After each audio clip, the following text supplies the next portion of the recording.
Bueno, acá estamos con la segunda lección sobre Fuerzas Armadas antes y después de la última dictadura cívico-militar y vamos a empezar a abordar lo que sería entonces el después, es decir, las transformaciones que sufrieron las Fuerzas Armadas en democracia.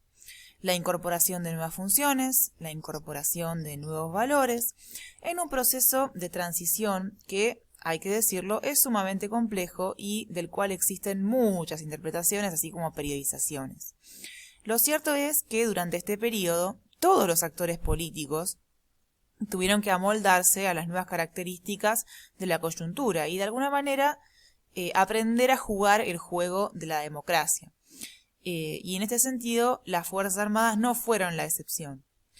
Vamos a considerar que las tensiones se estructuraron en torno a tres ejes, que fueron las consecuencias de la Guerra de Malvinas, la cuestión de los derechos humanos y el restablecimiento del rol de las Fuerzas Armadas en la sociedad. Esto que decíamos, su pretensión de mantener el influjo político y lo que resulta realidad a pesar de estas pretensiones. En todo este proceso van a estar chocando constantemente interpretaciones divergentes sobre el pasado traumático reciente, es decir, sobre la última dictadura. Desde el gobierno se esgrimía lo que conocemos como la teoría de los dos demonios, esta idea de que una sociedad inocente se había visto arrastrada hacia la violencia por los dos demonios que fueron la guerrilla y las Fuerzas Armadas por otro lado, y en contraste van a surgir diversas agrupaciones civiles y también desde las Fuerzas Armadas se va a legitimar la lucha antisubversiva, como ya lo habíamos dicho, y se va a defender lo actuado por las fuerzas en la tarea represiva. Entonces, estas interpretaciones divergentes van a marcar y a modelar las expectativas del actor militar con respecto a la transición a la democracia. Esto se desprende de lo que ya habíamos dicho en la lección anterior, que es que había dos condiciones para la transición, que eran el reconocimiento de la lucha antisubversiva y la mantención del rol tutelar en la política. ¿Por qué? Porque, como ya habíamos dicho, los castrenses se consideraban triunfadores de esta guerra interna y por lo tanto consideraban que merecían mantener estas influencias. Pero luego del fracaso de sus expectativas, los sectores castrenses se veían obligados a pensar nuevas estrategias. Por supuesto que las divisiones internas no desaparecieron y siguieron siendo un obstáculo para la adopción de cualquier estrategia conjunta, porque mientras que algunos sectores estaban decididos a comprometerse con la democracia, al menos en función de la satisfacción de sus propios intereses y aspiraciones de poder, hubo otros que se resistieron de forma continua.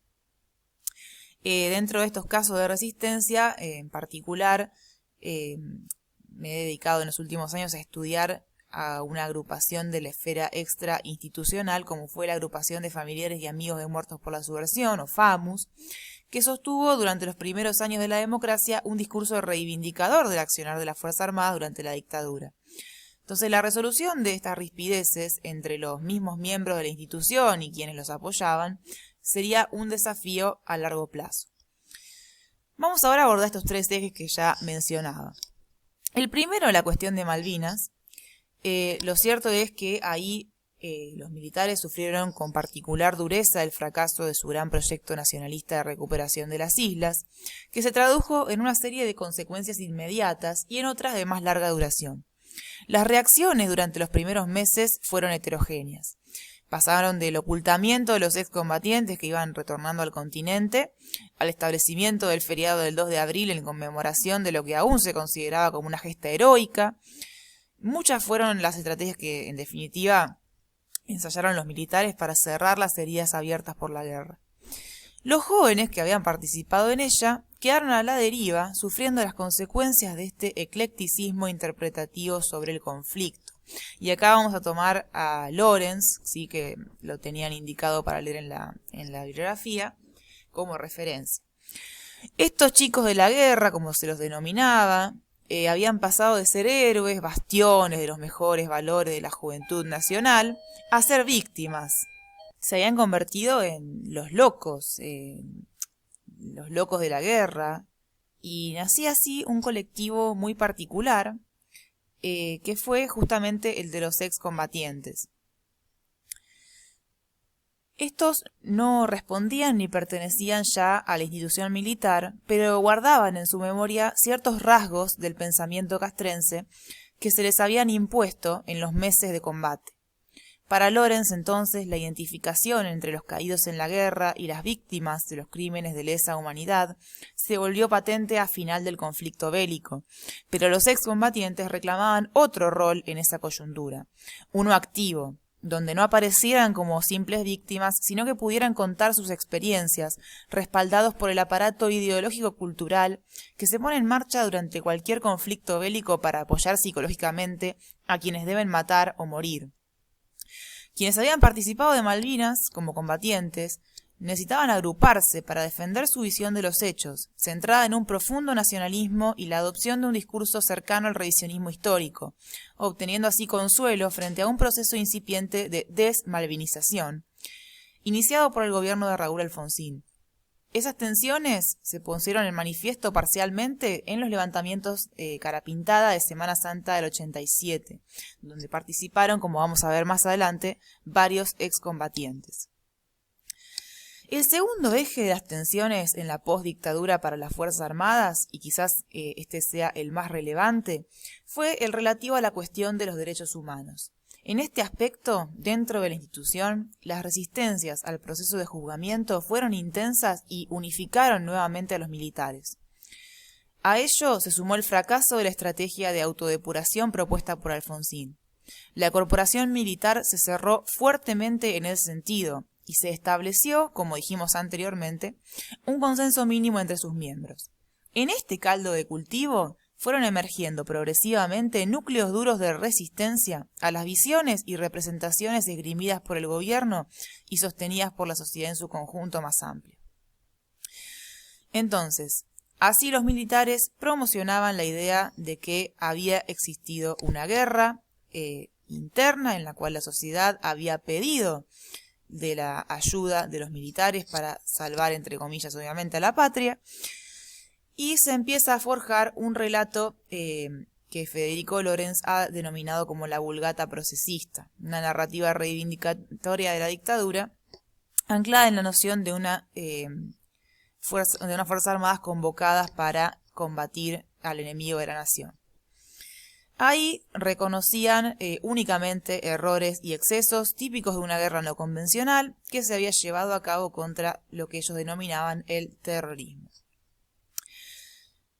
Entonces empiezan a reunir apoyos civiles para este tipo de narrativas, para este tipo de interpretaciones que se manifiestan cuando los militares van en muchos casos a declarar en los juicios a las juntas y se forman tumultos, personas se amuchan, digamos, en las puertas de los juzgados para manifestarle su apoyo a los jerarcas militares. Pasa en el caso de Bussi, pasa en el caso de Ramón Camps, pasa en muchos casos.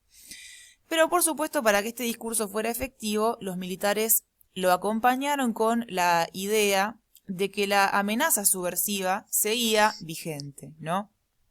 Entonces, en ese sentido, ellos van a plantear que cualquier intento del gobierno de llevar a cabo los juicios y de continuar con este juzgamiento de las cúpulas iba a llevar a un posible resurgimiento de la subversión.